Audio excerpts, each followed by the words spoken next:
All right, finally the video we've all been waiting for, the day we cut some metal. I'm going to be using the tool that I linked in my second video. This is the one that came from Shars with the included insert, and it does an okay job, as you'll see here. Also, I have a parting tool, which I have not shown before, and I also got this from Shars. It was an inexpensive solution, not a very good one, but also came with an insert, and we will cover that more here in just a moment. So the first thing I'm going to be cutting is a piece of 1-inch hot rolled mild steel, so this would be like A36 type, and I'll do some facing, turning, and parting on the various types of material we're going to be working on here. And I just, I painted that front with a black marker just to kind of show you how it cuts, in case you couldn't figure it out. Anyway, it leaves a terrible finish, and I'm not sure if that is because it's hot rolled steel, which I think is part of the reason, or it's because I don't know what I'm doing, which I think is most of the reason, or because this is the wrong insert, which I think is also probably part of the reason. So all in all, I'm pretty amazed that this works even a little bit. You can see on my first pass, we're definitely not getting through the rust layer. So this material actually measures about 1 inch and 20 thousandths from where I've measured it in a couple of places. I got it dirt cheap. I think I got, like 9 feet for $12. So that's the nice thing about hot rolled, and cold rolled doesn't really cost much more. But it's a nightmare to work with. It's almost like trying to cut butter with a chisel. The metal just doesn't want to come off. It's almost gummy. Now I take 10 thousandths passes, but you can see here on my finishing pass at 5 thousandths, I actually get a pretty decent finish. Now for the parting, what I found out is the more aggressive, or the faster I feed in rather, the better it works. When I first started to try to part steel, I was getting a lot of chatter and just awful squealing. It still squeals quite a bit, but just really bad. And the more aggressive I would become, the less it would chatter and squeal. So you can't just jab it in there, of course, but once you get it started, you can feed in pretty fast. Now, some of that's probably because it's a cheap insert, or a cheap tool. I think these are really crappy inserts, by the way, because you'll notice that the work held in the chuck is perfectly smooth, and the work I just cut off has this big stupid nub thing sticking out of it, or tip, or I don't know what it's called. But in videos I've seen on YouTube, that's usually left on the piece of material that's still in the chuck. So here I've had to chuck my finished part up just to cut this nub off, which is really annoying. Now this is academic because I'm not actually trying to make a part or a tool or anything. This is just I'm cutting for the sake of the video. But still, it's pretty annoying. So I'm hoping there's another type of insert for this tool holder. If anybody knows of one, please post below, or any tips or advice you might have, I would appreciate it. Again, more terrible surface finish on this hot rolled. And as you probably saw, I'm using a new corner of this insert. So, I'm trying to give the lathe as much of an advantage as possible. You'll also notice that the metal is cut flat there with no little tip in the middle. I did not have to shim or center my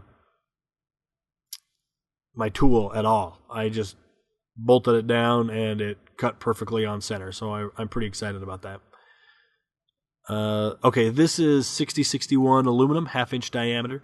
And the aluminum is so much nicer to work with. 10 thousandths on the facing cut you saw there, and it just cuts like butter.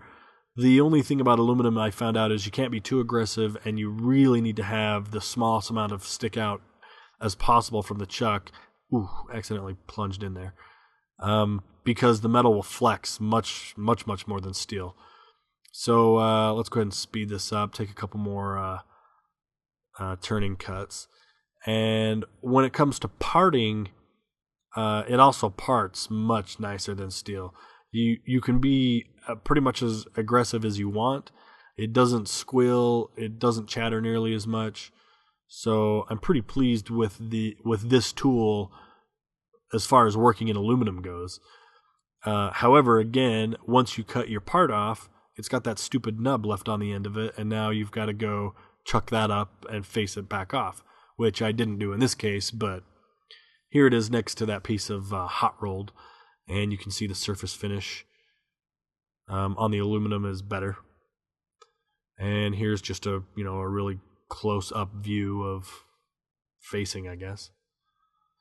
This is actually slow motion. You're looking at 400 frames per second. This is a feature built into my camera. I thought it was going to turn out cooler than it did, so I left it in anyway. It's really dark and grainy too. Now this is the worst thing I've tried to cut so far. This is 316 stainless steel. I paid $8 for this little slug at Metal Supermarket. It was just a remnant that I bought because I thought, hey, might be kind of fun to try cutting stainless steel. It is not fun, and it ruined my bit. This first cut's 5 thousandths, and my next several cuts are going to be 10 thousandths. And at one point, the metal started folding over on each other, and I couldn't get it to. Here, we'll speed this up. I couldn't get it to cut all the way. I couldn't get it to cut all the way. Here, you'll see. I think it's on this pass. Yeah, see how it folds over? I thought maybe I'd accidentally cut 20 thousandths instead of 10, so I went back and I tried to take 5 and then 5 more, and it just kept doing it. And I ended up getting a lot of heat buildup. Look, you can see the metal coming off there is straw and purple. And here it folds over again. I've read that stainless is a nightmare, and so far for me it has been. Also, the surface finish is terrible. You can see it's got all these puck marks and just looks like crap. So I don't think I'll be working with stainless too much in the future if I can avoid it. Let me take that out of here real quick, and I think I show it. Yeah, so here's another. Oh, you can just tell how bad it is.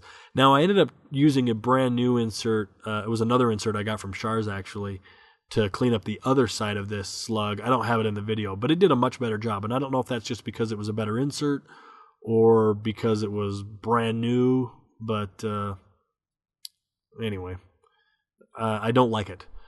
Now, this is a piece of cold rolled, so 1018, and we'll take a couple of facing cuts and just turn it down a little bit.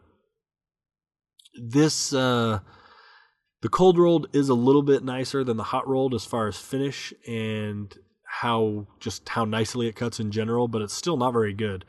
So I think if I have the option to get hot versus or cold versus hot, I will. But I can't say it's a huge difference. When it comes to parting, it was pretty much the same.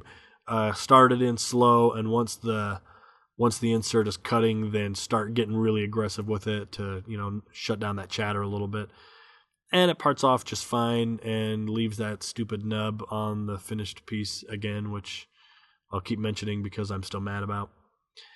Anyway, that pretty much sums it up. So, hey, thanks for checking out the video. Please subscribe and, like, rate, comment. If you have any questions, post below. If you have any advice, I'd love to hear it. I'm not afraid to be told that I suck at this because I know I do. So feel free to, well, let's be polite about it, but feel free to leave your advice or your helpful tips below. Also, real quick, I want to show you the, okay, so there's the finished piece I just cut off, but the tool that I used to cut that stainless, you can see, I mean, all the cuts that were made on that tip were done in this video. You've seen them all, and that insert's already smoked. So anyway, hopefully this was less boring than the 5 previous videos. I got more to come, so stay tuned. And yeah, thanks for checking this one out, guys.